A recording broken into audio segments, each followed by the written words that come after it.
Randall Woodfin is a history-making mayor.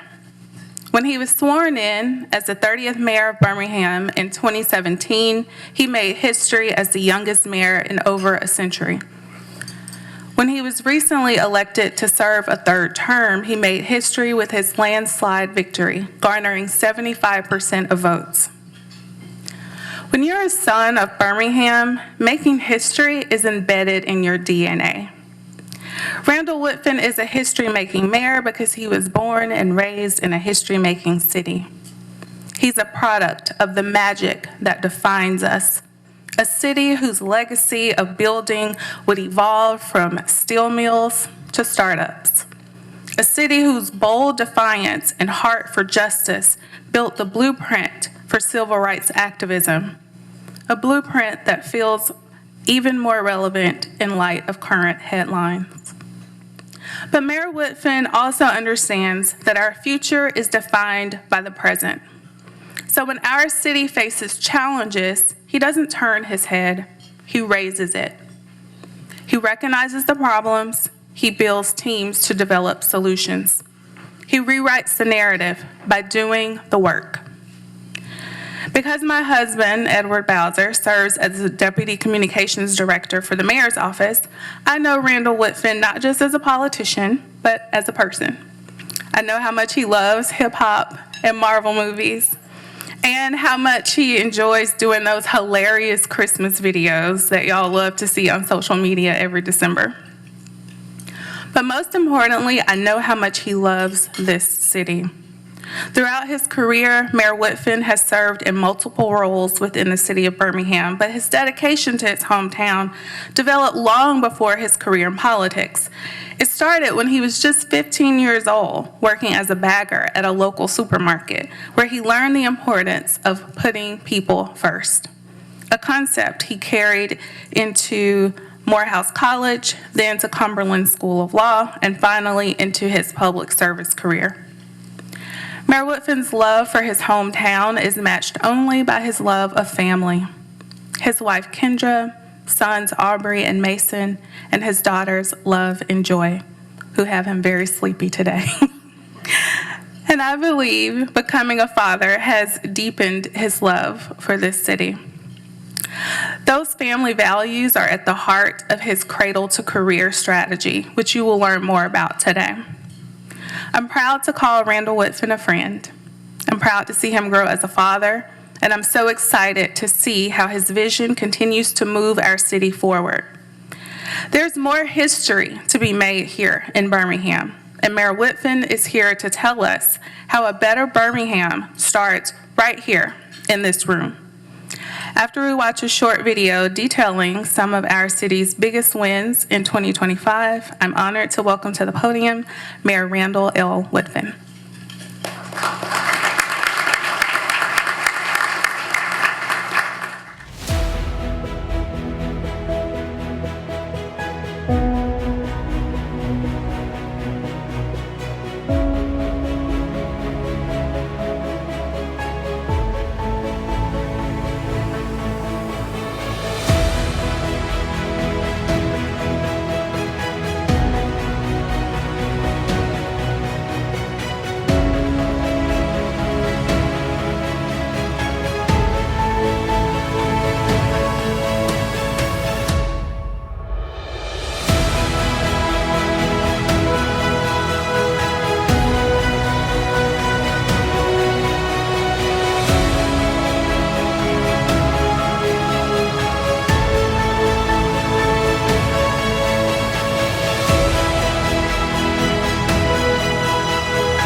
Hey, good afternoon, Kiwanians. It's okay. I'm sleepy as well. Two notes I want to make for everybody. One is, did you know edition? I did not know that Red Mountain Park was actually, in acre size wise, bigger than Central Park. So it's a beautiful place. If you have not had a chance to visit Red Mountain Park right here in our city limits, trust me, it is worth it. The other is, John is right. I've asked John as well as Susanna to nudge me if I'm standing up here and I fall asleep. I can explain it. My youngest daughter, Joy, is 6 weeks old today, and she treats the daytime as nighttime, and she treats nighttime as daytime. And the bassinet happens to be on my side of the bed, so as I get through this today with you, and as I get through the day, wish me luck, everybody. On a serious note, last year when I joined you here, I talked about our goals for 2025. How we vowed to make public safety not just the number one, but the number two and the number three priority. How we vowed to reduce gun violence in our city. How we vowed to reduce homicides, and how we vowed to raise our police recruitment. And yes, even though I am standing up here on this podium, standing all the way up here, I heard the murmurs. I saw some of the faces, some that included doubt. Some of you thought that Birmingham would be in the same position 365 days later related to public safety. But I am here to remind you, Kiwanians, of two undeniable facts. Two undeniable facts about this city, our city, Birmingham.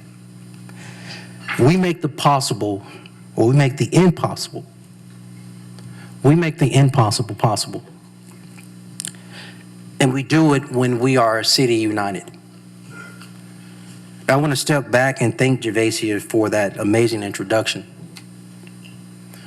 But one of the things she didn't share was that we believe in playing team at City Hall. And when we do that, you get the results you see here. Homicides, literally a year later, standing before you, reduced by 43%. A year later, total violent crime down 5%, which is really important. But I also want to talk about something else, which is called the clearance rate related to homicide investigations. You see, for far too long, many families were not only left with grief, but with questions and concerns about who took their loved one. Well, thanks to the leadership of the Birmingham Police Department in 2025, we saw almost a 90% clearance rate. Put another way, 9 out of 10 homicides that occurred in our city, the person responsible was arrested. That is a 31% higher rate than the year before. Police staffing at 100%. After a very aggressive, and thanks to our Birmingham City Council, who, by the way, is still in the City Council meeting, which is why you don't see them here yet. Thanks to their support of a $16 million recruitment and retention plan and campaign effort that was then led by BPD, police staffing is now at 100%. That is 268 officers hired in 2025, set by the standards of the state of Alabama as it relates to how to become an officer in the state. And even the most recent academy class to graduate was the largest in our city's history. New recruits, coupled with transfers of experienced officers from other law enforcement agencies, allowed our city to achieve full staffing. Now, this is the result of the leadership of Police Chief Michael Pickett and the dedication of the members of the Birmingham Police Department. And at this time, again, we play team at City of Birmingham. I think it's important that he stand and be acknowledged for all of his hard work.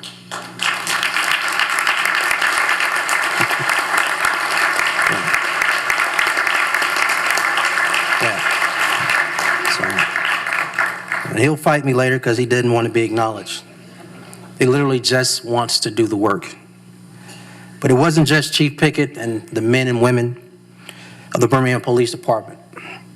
It was also the results of the input from the Birmingham Crime Commission, co-led by Ref Williams of Alabama Power, along with Lee Steislinger of Altech, who could not be here with us today, along with General A.C. Roper, who is with us today, and along with my friend and advisor who gives me guidance on how to become a better leader all the time, that's John McMahon.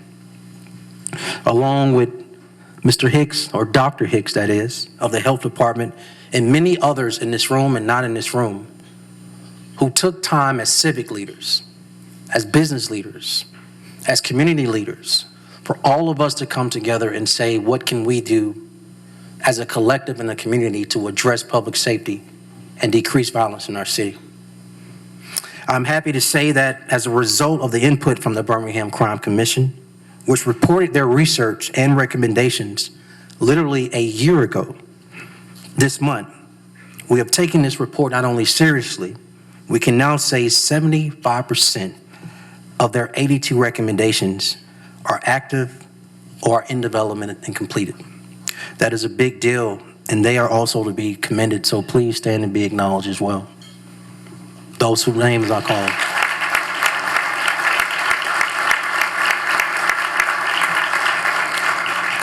You know, one of those recommendations was to select a public safety coordinator.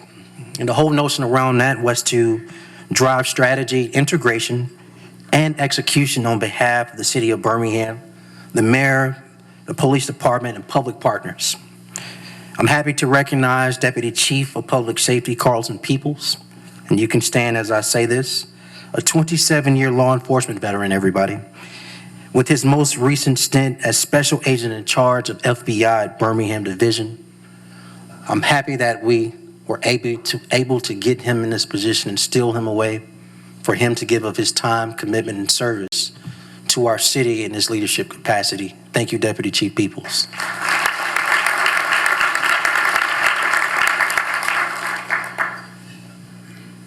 I thought it was important for them to not only be here, but to stand and be recognized, is because the credit doesn't belong to one person. The success I just shared didn't come by accident. The success I just mentioned did not come by accident. Our gains in public safety are the result of a unified, coordinated plan.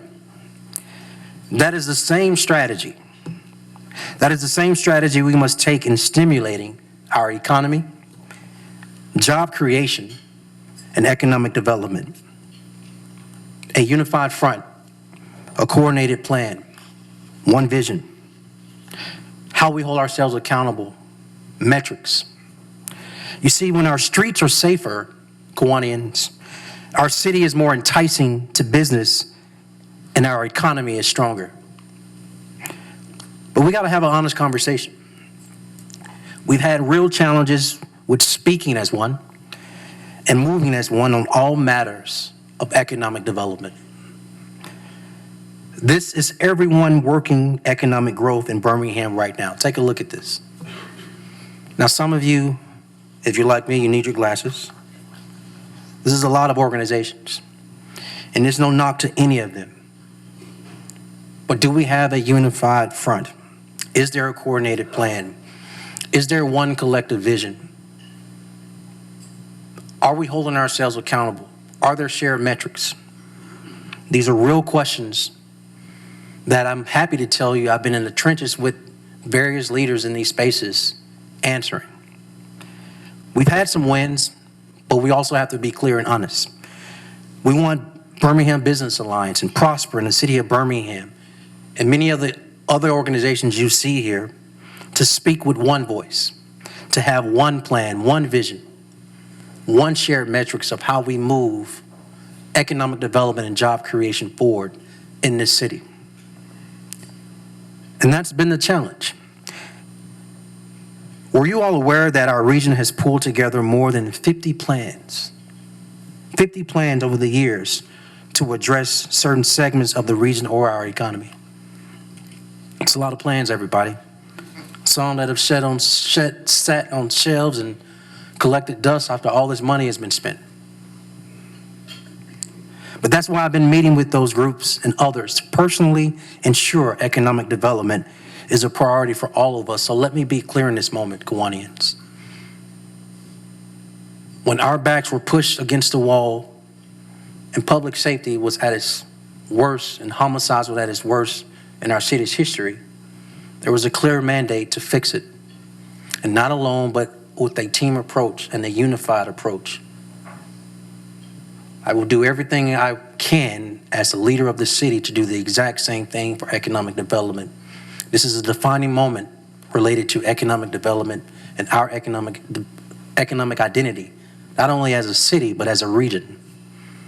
With other mayors here, such as Mayor Smith and Mayor Anders, who I appreciate being here, and all the other mayors in Jefferson County, along with the County Commission and the Birmingham City Council, we stand united as elected officials. But it's also important, Steve Amons of BBA and J.W. Carpenter of Prosper and all the other organizations, leaders I don't have the time to name, that we come together and coalesce around how do we move economic development in this city. But here's the reason why. Central Alabama is only as strong as Birmingham is. Some of you all missed that. Central Alabama is only as strong as Birmingham is. And right now we need to be stronger. It's time to break down the silos, and it's time for all of you under the sound of my voice to get involved. So after all this work we will do this year, I will not allow any of us in this room, Kiwanians, civic leaders, corporate leaders, small business owners, entrepreneurs, to sit on the sideline and or remain in your silos. Birmingham, the good news, is still driving the state's economy due to the success of our entrepreneurs. And let's also be clear, Birmingham is open for business. But as with every business decision, Kiwanians, we take calculated steps for the betterment of our clients, of our customers, and in my case, for the residents of our city. We did that when we worked hand in hand with CHIP, and we're still supporting efforts to redevelop the Caraway and Montclair hospital sites. And now we are trying to secure the next chapter of the Birmingham Southern Campus. And even when we're just playing a supportive role as a city, even when we're playing just a supportive role, projects like these take a significant toll on the city. The reality is, Kiwanians, great things are happening, and we want to make sure Birmingham remains competitive in the South, not just with cities within our state. On all job opportunities, whether you're in manufacturing or in a lot of our cases, biotech related to the next venture of Birmingham's economic identity. We will continue to look for the next big opportunity. But at City Hall, we also have a very clear mandate to make sure it is done in the most equitable way it can be done.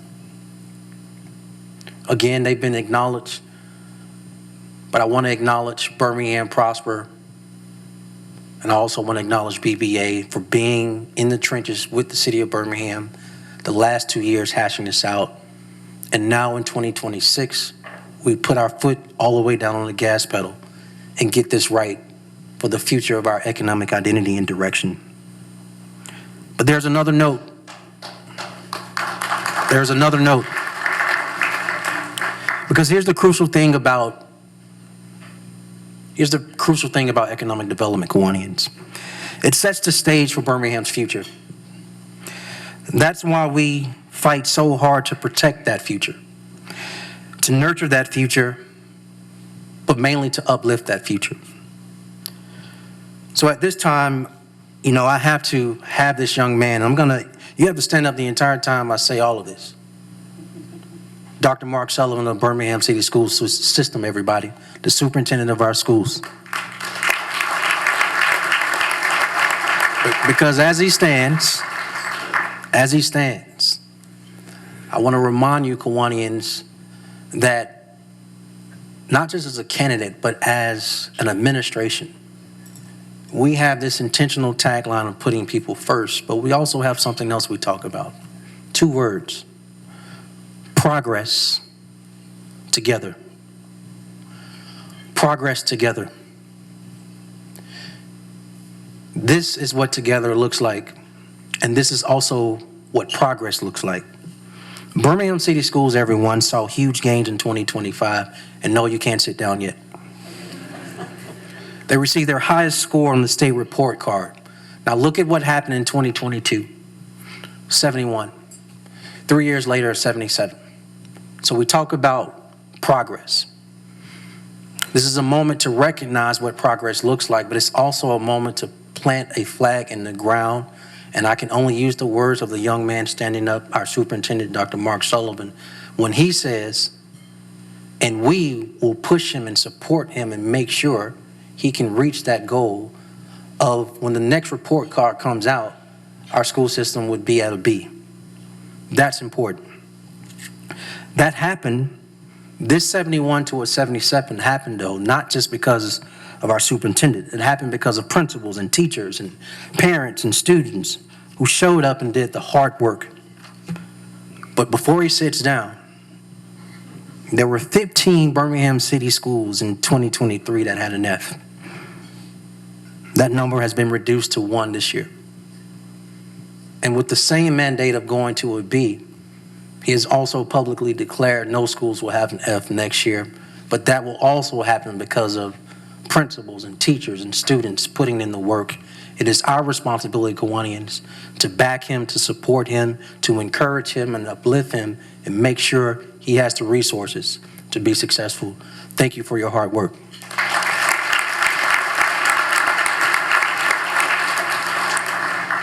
The Birmingham Promise, many of you all know that's my baby. So no better way to put it. The Birmingham Promise has transformed more than 1,600 young lives and provided more than $15 million in tuition assistance. That's thanks to a genuine public-private partnership that we continue to lean on to this day.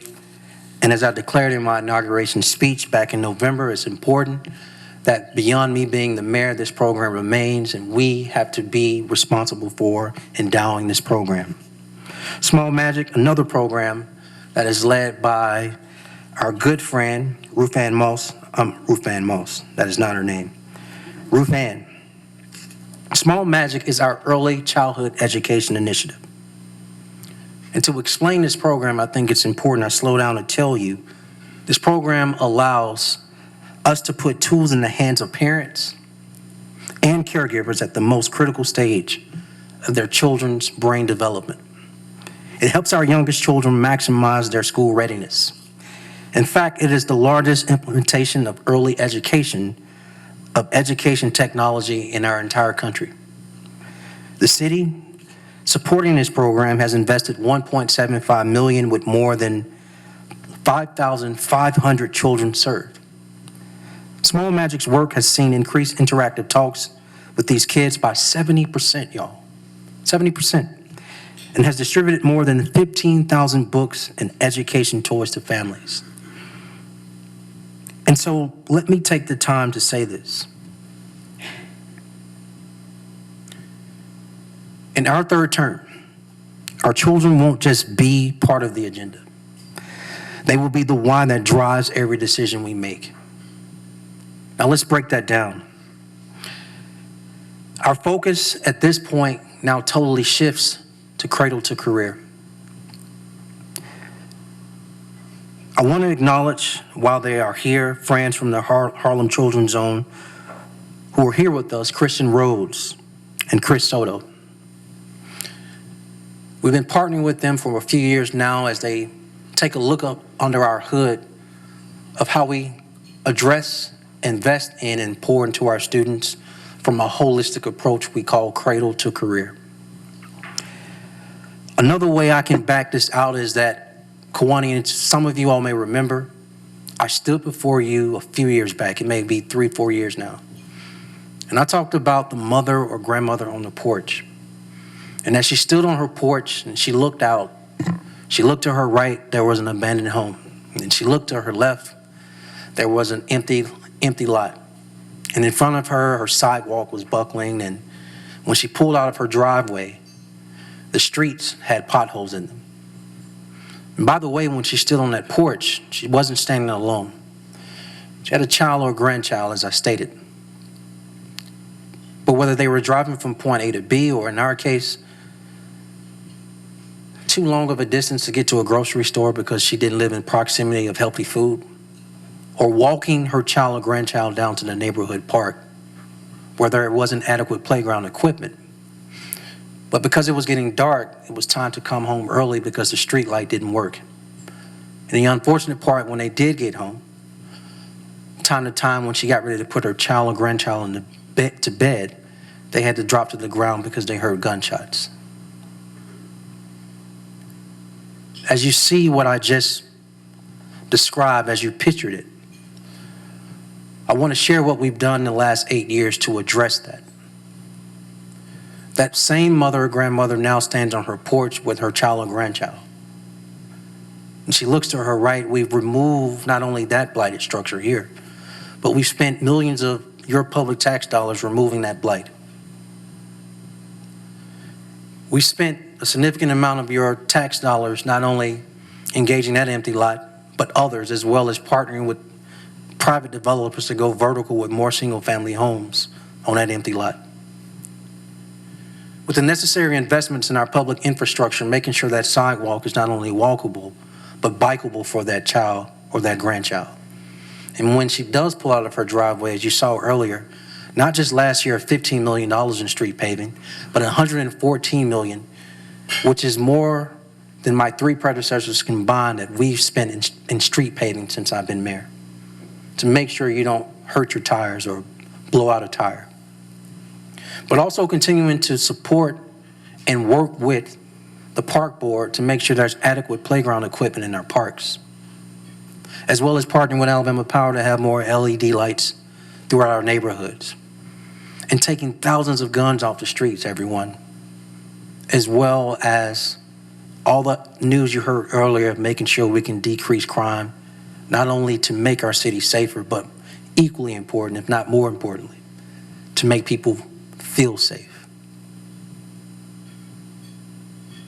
As well as going through this exercise of continuing to wade through as many no's as we can to get to yes, to bring healthy food options to our residents in proximity where they live, because like you Kiwanians, some of you all live in walking or a short distance drive to get your healthy food.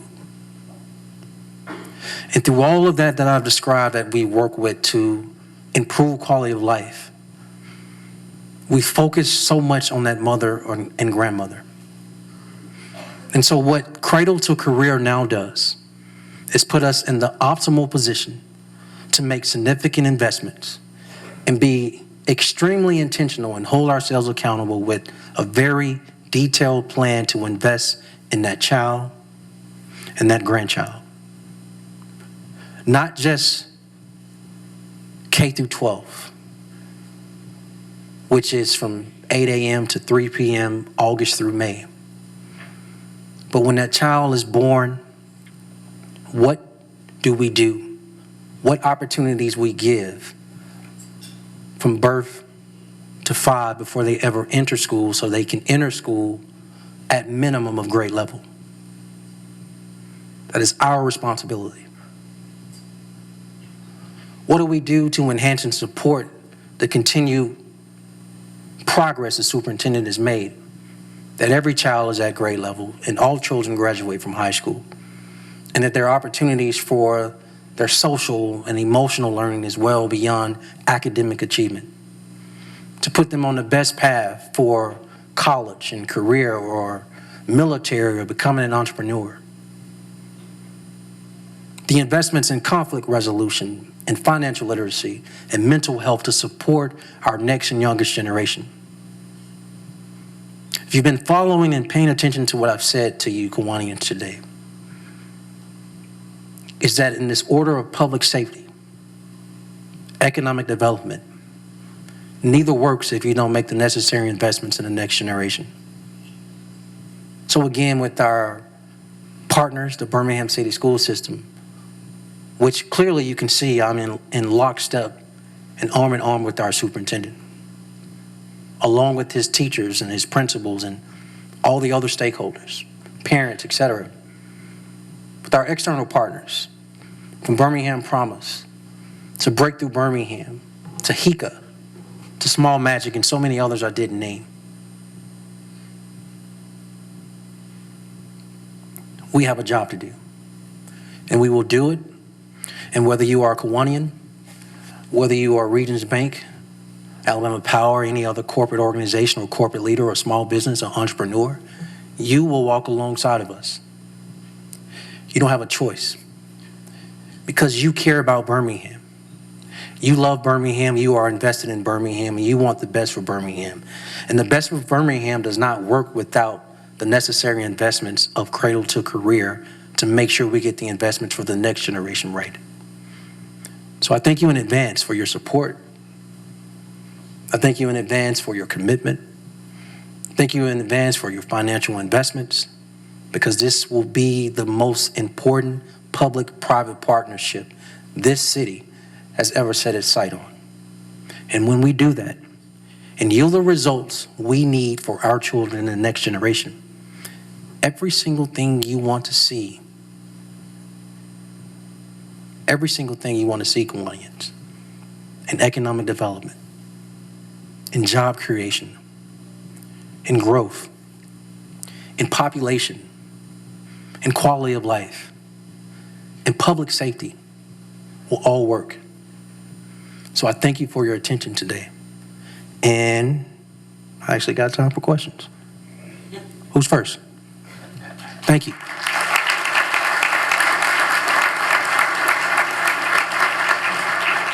Yes, ma'am. Hey, Brooke. I love everything you have to say today. I love to hear how closely your team is working together.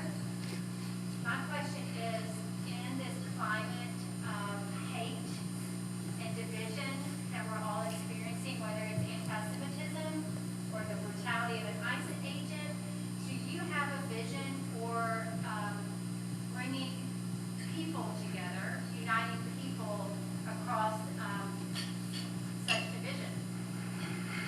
I do, and I share that vision with the council. And since I've been speaking, one of the counselors has had the opportunity to come in, and that is Councilor Crystal Smitherman, who I want to acknowledge, everybody.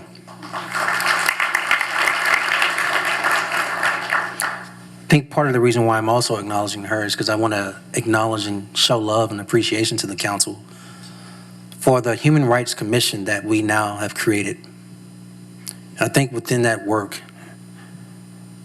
Birmingham, Alabama, we know our history. We know how hate can push a city to its brink.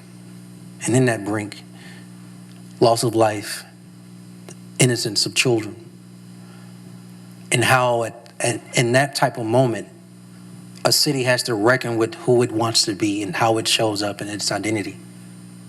Not just for the external world, but for actual neighbors, literally loving thy neighbor. And so, that's not meant to be fluff. I think the actual Human Rights Commission is going to do tangible hard work of uniting people, of addressing problems, hate, etc. Anti-Semitism is on a high, but as at an extreme high. But what we find at City Hall as we monitor many, many things, hate at many forms, at many various groups, is at an all-time high as well. I think what we can pride ourselves on is that City Hall is not only open to everyone and welcoming everyone, how we show up as in loving thy neighbor, helping all, helping others, and doing everything we can to make sure everyone feels welcome. But something else, which I know Chief Pickett and I know Deputy Chief of Public Safety Peoples is very keen on, and you and I have had these conversations, and that is the safety of not just sites and locations and physical places, but actual people. And we will do everything we can to protect the people of the city. Who's next? Oh, I did good, John. Nobody has any questions. Ruth Ann. Hi. I wonder right now, besides joy, what's the biggest thing that's keeping you up at night thinking about what you want to accomplish? It's good. I mean, it's... Don't say love. Yeah, love. Love didn't help last night as well. I mean, it's tough. It's tough having a 17-month-old and a 6-week-old. But I'm happy about it. Very happy about it. I think what keeps me up at night now is very different what kept me up at night in 2024. 2024, particularly the second half, Chief Pickett became the interim chief, and he knows this. He was probably the only person up more than I was because he had to call me when things were not where we needed them to be in 24. In 25, the truth is there were more nights of not being interrupted because of a phone call of a horrific homicide. I would say in this last quarter, what's kept me up is very simple. I'm standing before you in a third term as mayor. I'm doing something that hasn't been done since the late 80s with Mayor Richard Arrington. I feel that the city of Birmingham and our administration is in a inflection point. And what I mean by that, it would be real easy when you win with 75% of the vote, everybody, to just be on cruise control and do everything you've been doing as if it's perfect. I want to let you in on a little secret. I don't believe in perfection, but I do believe in getting better. I also believe in holding myself accountable, and I also believe in pushing our team. Now, Rufan, I'm going somewhere with your question because it's not like a short answer, but I think it's a very important question, what keeps me up at night. And that is the direction of the city. I'm a competitor by nature, but most people don't know that. They don't see it. Maybe they only see it in 2017 and 21 and 25 when I run for mayor. But there's an internal drive to literally improve the quality of life of the city. So as you get public safety right and people start feeling safer, you can then focus on other things that keep me up at night. The economic development and economic identity and direction of the city. I don't want to have to push and drag John or anyone else on this dais or any of you Kiwanians. But I also don't want people to just have their heads in the sand knowing that things aren't moving at the direction or speed we need. And then everyone sits back and just waiting on leadership. But the other thing that keeps me up at night in an excited way is the work I am doing with you, the work I'm doing with JW, the work I'm doing with Samantha and others and Christian. I'm up at night thinking about what do we do next to make everything work for our next generation. And that's not a bad thing. By the way, I'm literally up at night, y'all. It's not like a joke. I'm up at night for real. And I've been up at night at this point 17 months, but it works. So who's next? Yes, sir.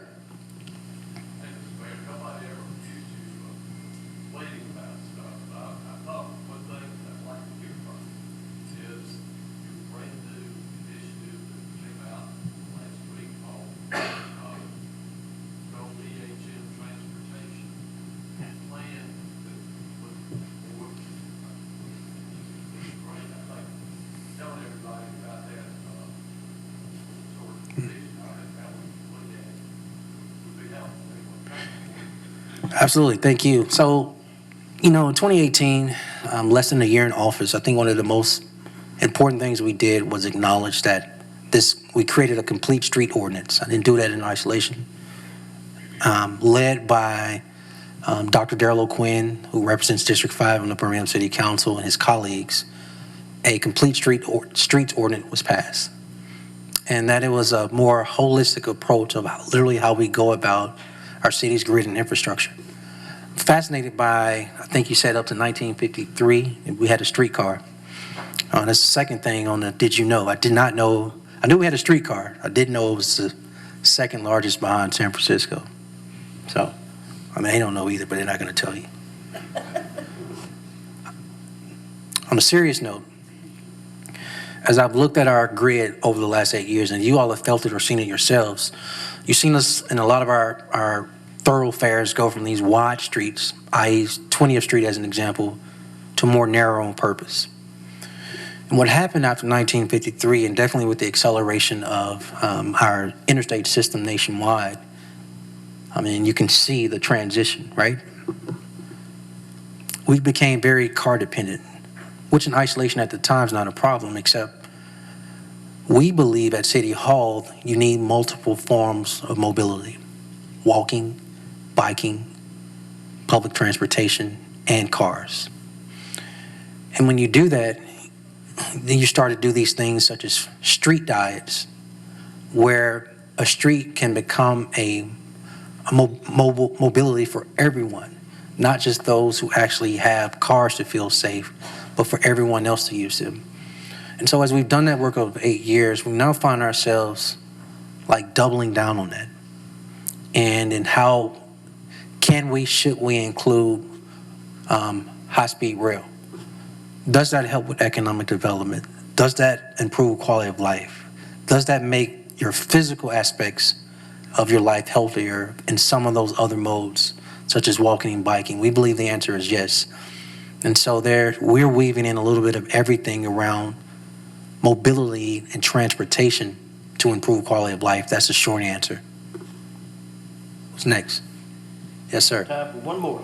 Oh, well, give it to this young man. Yes, I'm talking to you. I know that you're a proponent of regional cooperation and that you work effectively and meet with, communicate with local mayors, particularly in Jefferson County. Could you comment a little further on efforts to create real regional cooperation beyond what we have now? It's so important for the growth of our competing cities like Nashville. Yeah, that's a great question. And that's a question that I always predict will come from a Kiwanis meeting. Where's David, by the way, everybody? David's not here? Not that question. He's a Rotarian, I got you. It's okay. We'll do a joint next time. But I want to get serious and answer the question. And this question deserves honesty, because I would have said prior to August of 2025, we stalled out. And we probably stalled out for many reasons. There's excitement when a lot of mayors come in, and then people get in the groove of their own city and they get busy. But Mayor Anders and Smith, please help me if I am wrong in this. And of 30 plus cities, how many new mayors are there in Jefferson County? 17, everyone. There is 5 women. 5 women. There is no better opportunity right now than to hit the reset button, or maybe a better way to say it, the refresh button on what regional cooperation should and can be in the city. In the middle of that speech I just gave you, I talked about economic development.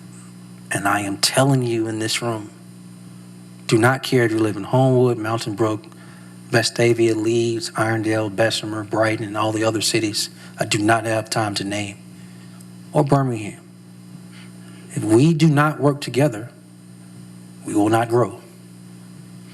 No one is trying to take your city away from you. And as I understand it from a historical standpoint, a lot of these cities were founded because of their school systems. No one's trying to take that from you either. But the one thing we can unite around is regional cooperation for economic development for this region. And if we do that, which I know these 17 mayors, as fresh as they are, eager as they are, ambitious as they are, I believe they're like me, and that's balanced with purpose. And if there was one purpose we could all align around, it's our economic development and growth and job creation. So, as a team with the other mayors, that's what we'll focus on. Thank you, everyone, for your opportunity today. Thank you so much.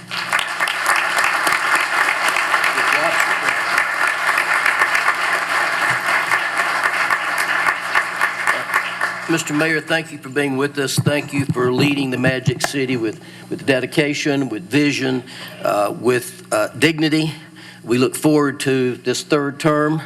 And I just want to say I'm proud to call you a friend. I'm proud to call you a fellow Kiwanian, and as a resident of the city of Birmingham, I'm proud to call you my mayor.